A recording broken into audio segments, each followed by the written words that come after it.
Good Wednesday morning. I'm holding up a little sign here because I'm sort of going to set the stage, if you will, for this morning's little talk. It's a Goetia or Solomonic evocation. Going to talk about it just a little bit here. Even going to sing about it in a second. Uh, the staging of a drama that mutates your consciousness for the purpose of bringing a specific desired change in your life. Goetia or Solomonic magic, the staging of a drama that mutates your consciousness for the purpose of bringing a specific desired change in your life. I believe that's a quote from Rabbi Lamed Ben Clifford, or one of his disciples. The point I'm trying to make is we are who we are. Our character is our character. Our desires are our desires. Our self-identity is our self-identity, because which events in the past have mutated us into the person that we are today. Okay. Don't even try to argue with me about that. That's kind of just the way it is. I am who I am. I have the programming in me that started from the first moment I became self-aware in this incarnation. Specific example would be movies. I was so damn bored in Nebraska that I went to the movies twice a week. On the day the menu changed, okay, and the day after, I saw lots of movies. Not only that, but I was raised in what they call the golden age of television. I love drama. Okay, the theater gave me everything a church was supposed to give me, but didn't. Okay, adventure, romance, stimulating thoughts, not just entertainment. I mutated myself every time I went. The Ten Commandments, the movie The Ten Commandments, mutated me. Okay. But so did Elmer Gantry, the movie Elmer Gantry. So did every movie I went to see. It helped mold me. It helped me project what I wanted to be or what I did not want to be as a grown-up. It formed my desires. It formed my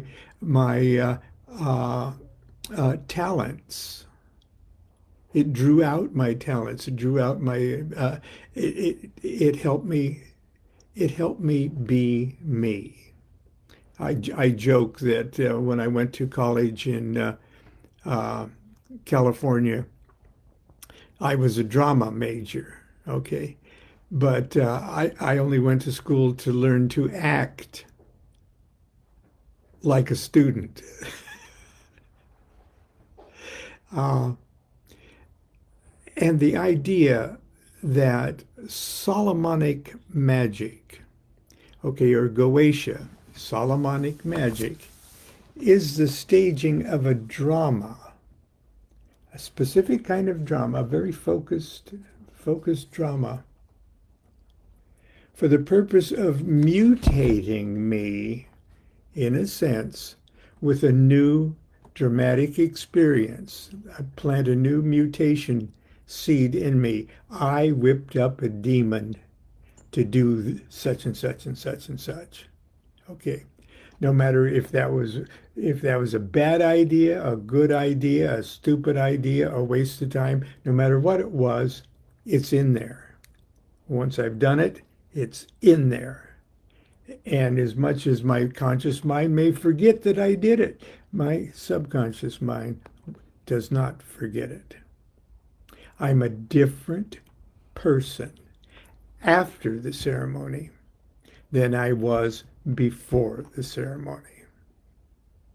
Ideally, the person that I am after the ceremony is or will grow into the type of person that the object of my operation happens to. An extreme example is I don't win the lottery because I'm not the type of person that wins the lottery. There's plenty of people that win the lottery. It's not that they're any different than me or anything else. But for that instant, for that golden turn of the wheel of destiny, they became the type of person that lottery wins happen to. Believe me, I've tried. I guess I'm not yet the person that that happens to. Nevertheless, I use the example of the girl next door. She doesn't fall in love with me because I'm not the type of person she falls in love with. So I whip up a demon. The demon, new programming, a new chain of events, or at least my observation of a chain of events occurs to turn me into the type of person that she falls in love with. Okay. Please, I'm not taking the spooky aspect out of Goetic evocation. It can be frightening. It can be nightmarishly frightening. But those are mutation events. And unfortunately for most of us, our most dramatic mutation events occur through a trauma of some kind. Anyway, in My Life with the Spirits, okay, a very early book of mine, I write a chapter called The Curse of Belial, or Never Share a Fiend with a Friend. It's called Solomonic magic. It's not the magic of King Solomon. It's not King Solomon and Bruce. It's not King Solomon. It's King Solomon's quartet evokes this. No, it's Sol, as in solo. Solomon, okay? It's you mutating you with the, sometimes, especially earlier in your magical career, a traumatic drama filled with fear, uncertainty, mistakes, etc., for the purpose of bringing a specific desired change in your life. Crowley says magic is the science and art of causing change to occur in conformity with your will. Now, I've written a lot about, what would be the good prerequisites for a Goetic evocation. I'm not going to get into it too much here. But first, I'm going to, first I'm going to read just a touch of what I have to say about an evocation that I did with a friend. Big mistake. Unless the initiate has achieved the level of consciousness associated with the holy guardian angel, or raise their consciousness to the sixth level, as indicated on the Tree of Life, he or she is more or less blind to the true nature of his or her spiritual condition. and therefore ill-equipped to make competent magical decisions. The only acts of magic that are, quote, lawful before this grade is achieved, before this grade is achieved, are those designed to break down obstacles that prevent the magician's magical progress toward that goal. More often than not, the new magician doesn't have a clue as to what those obstacles really are. Consequently, magical workings at this stage of one's career are a hit and miss affair and often meet with less than roaring success. So high is the failure rate that many magical instructors forbid their students from dabbling in anything other than the invocation of the Holy Guardian Angel. This, I feel, is a mistake. Unless a few things blow up in your face, you'll never learn what you need to do and who you will need to become to avoid such mistakes in the future. It's true, had I listened to my teacher before I evoked Ouroboros for the first time, I've told you about that many times, I could have spared myself the agonizing pain of burning my eyes with cinnamon oil. On the other hand, I would have missed the opportunity to learn a score of invaluable magical lessons. I would have denied myself the priceless ego-shattering experience. I might never have become aware of the various parts of my soul. I might have remained completely ignorant of the nature of the spirits. And not to mention the possibility that Mad Bob might not have shown up with the car that so dramatically rescued my family from destruction. I was very lucky with my first evocation. The reason I believe that everything worked out was because it was my unambiguous will to pull my life together. I wasn't experimenting. I wasn't praying. I was actually doing something for myself. I think I could have done anything, sacrificed a cigar and a bottle of rum, perhaps an unnatural act with a cheese grater. Anything would have worked. Now, when it comes to Goetic evocation, okay, I do get emails and letters. In the old days, I used to get hard copy letters that the publishers would forward on to me that I don't know if it worked.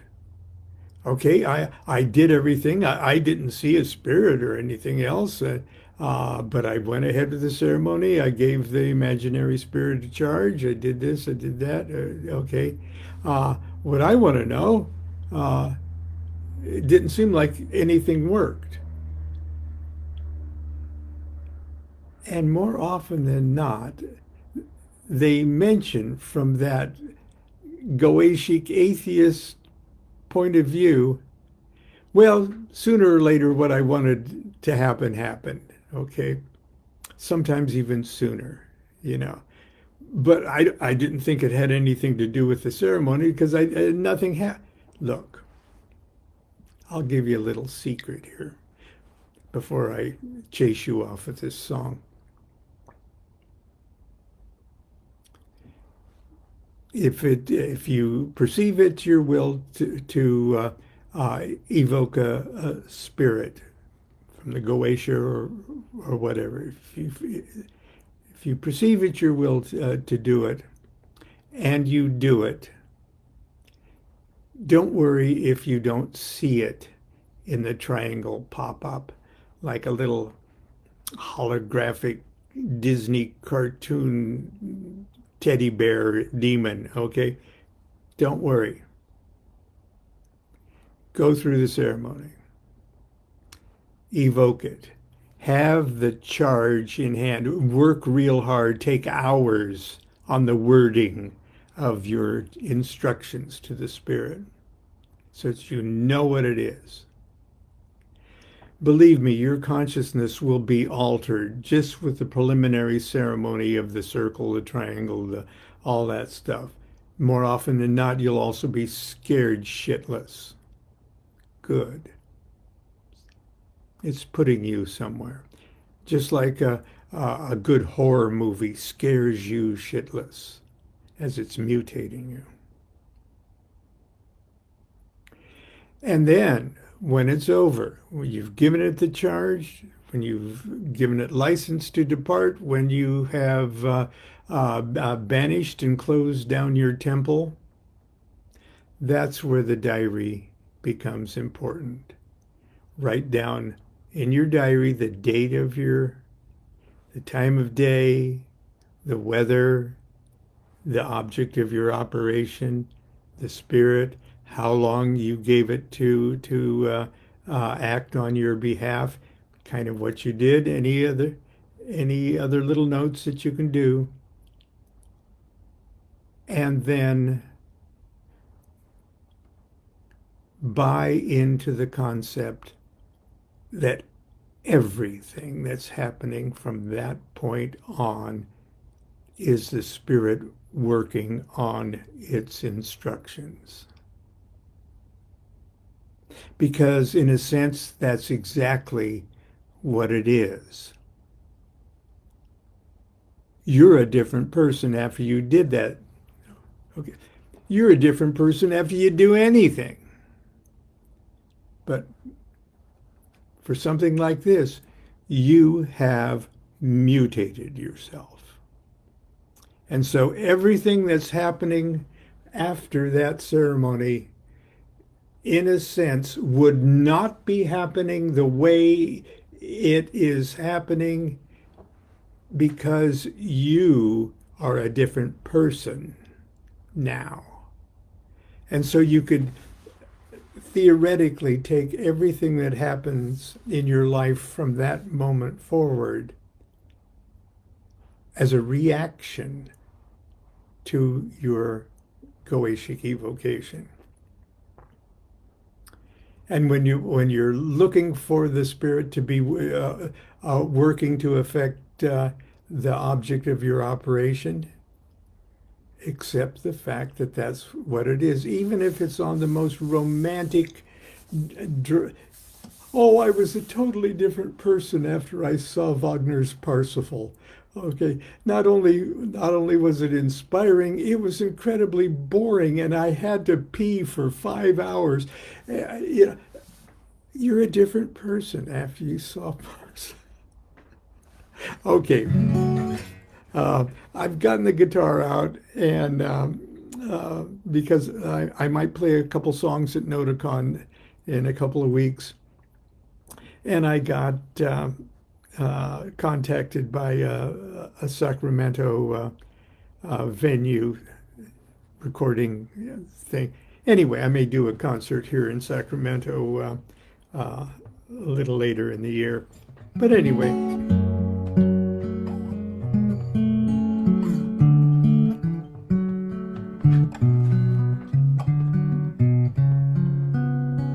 I hope you can hear this because I don't want to plug it in.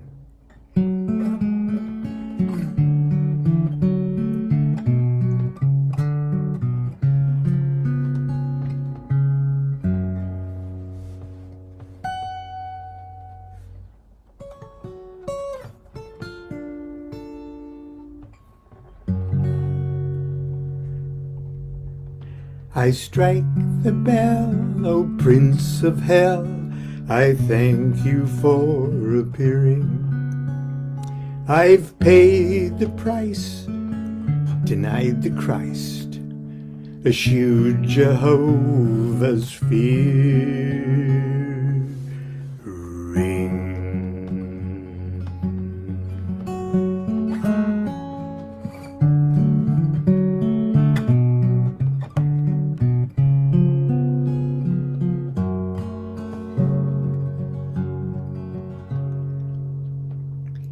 How now, my son, 'twas neatly done. Your magic doth astound us.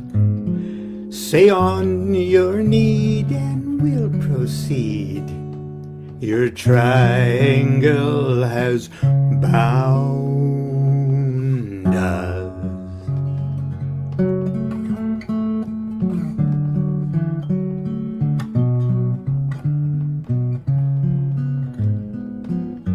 Do you see what's going on? There's two.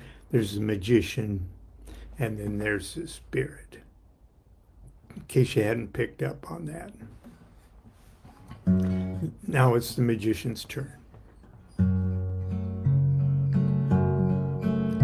I've earned great wealth, enjoy good health, am armed with earthly power.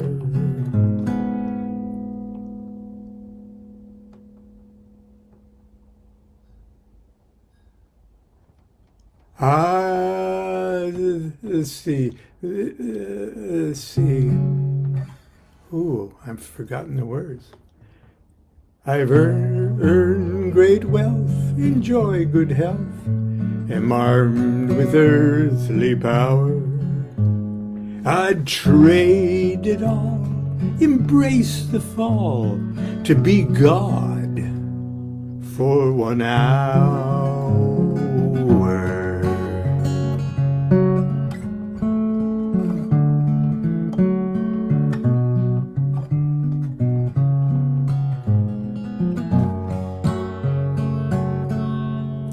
That could be done. Might be fun, but Master, you'll be snoring. Please change your mind. You'll surely find that being God is boring.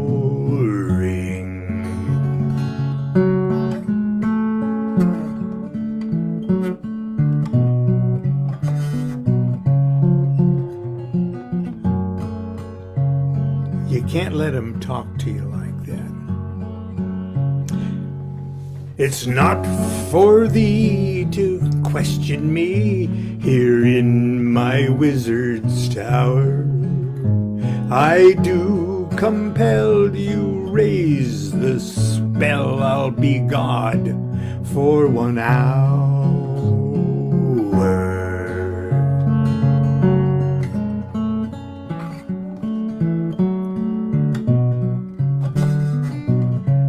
I'm going to have to work on this one.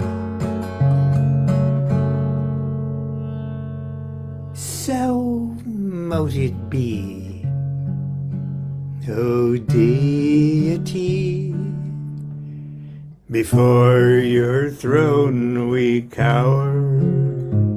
Your wish we grant, omnipotent, you're God.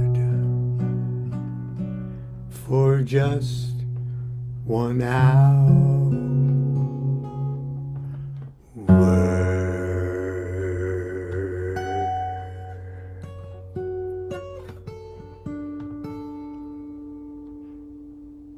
Meow.